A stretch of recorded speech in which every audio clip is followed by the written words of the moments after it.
विष्णु यज्ञपति जम मृतपति आपण देखंतु। तेणु हे नाथ तुमको पूजिबा को हेले तुमको एका पूजिले समस्ते पूजा पाती। अक्रूर सुंदर भाव में कहउचंती कहले पर्वतरु नदी जेपरी वृष्टि जल रे परिपूर्ण होई चारिआडे समुद्र को प्रवाहित हुअंती समस्त जाउचंती समुद्र को सेहीपरी एही सब शेष हे प्रभु आपणक ठारे प्रविष्ट हुए। श्रीमद भगवत गीता नवम अध्याय राजविद्या राजकीय योग 23 नंबर 24 नंबर 25 नंबर श्लोक भगवान कौन कहउचंती कहले जेप्यन्य देवता भक्ता जजन्ते श्रद्धयान्युता तेपि मामेव कौन्तेय जज्यन्ते विधि पूर्वकम् अहं हि सर्वज्ञानां भक्ता च प्रभुरेव च न तु मामं विजानान्ति तत्त्वेनात च्यवन्ति ते जानति देवव्रता देवान् पितॄन् जानति पितृव्रता भूतानि जानति भूतेज्या जानति मत् जाजिनोऽपि माम्।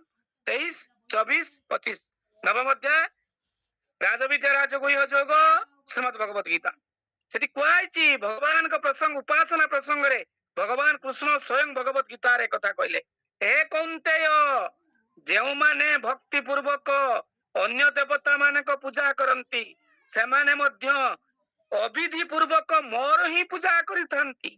मु समस्त यज्ञर भक्ता ओ प्रभु जेउ माने मोर चिन्मय स्वरूप को जानती नहीं से माने पुणी संसार समुद्र रे अधपतित हुअंती। देवता उपासक माने देवलोक प्राप्त हेबे जेउ माने भूत प्रेत उपासना करंती भूतलोक प्राप्त हेबे जेउ माने पितृपुरुष उपासना करंती से माने पितृलोक प्राप्त हेबे जेउ माने मोर उपासना करंती से माने मते लाभ करिवे। सेही गीता भगवान कहले कोन ऊर्ध्वं गच्छन्ति सत्त्वस्था मध्ये तिष्ठ तिराजसा जघन्य गुणवृत्तिस्था तमोतिष्ठ तितामसा। हे अर्जुन सात्विक भावधारी माने ऊर्ध्व गति हेबे वैकुंठ प्राप्ति हेबे। राजसिक व्यक्ति माने मजा मझिरे एणे ऊपर को तल को कुआडे जीवा कारण आमको रज गुण रे आमे परिचालित किछि करिकि किछि पाइबा रज गुणर धर्म तम गुण तम उद्दिष्टन्ति तामसा तामसिक चलछि एमाने पतित हेबे एमाने 26 नरकरे पड़िबे तामसिक।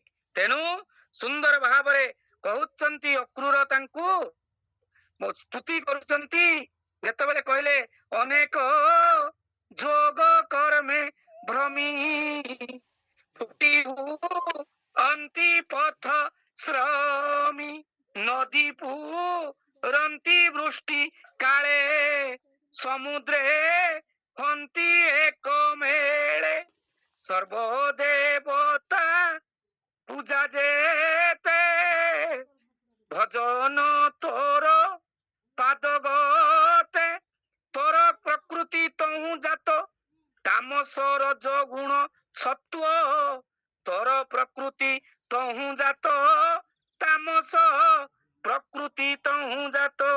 हे दिव्यात्मा सत्व रज तम आपणक जड़ प्रकृतिर गुणावली ब्रह्मांक ठारू आरंभ करी स्थावर प्राणी पर्यंत समस्त बद्ध जीव को आबद्ध करे आमको आबद्ध करिछि तीनोटी गुण।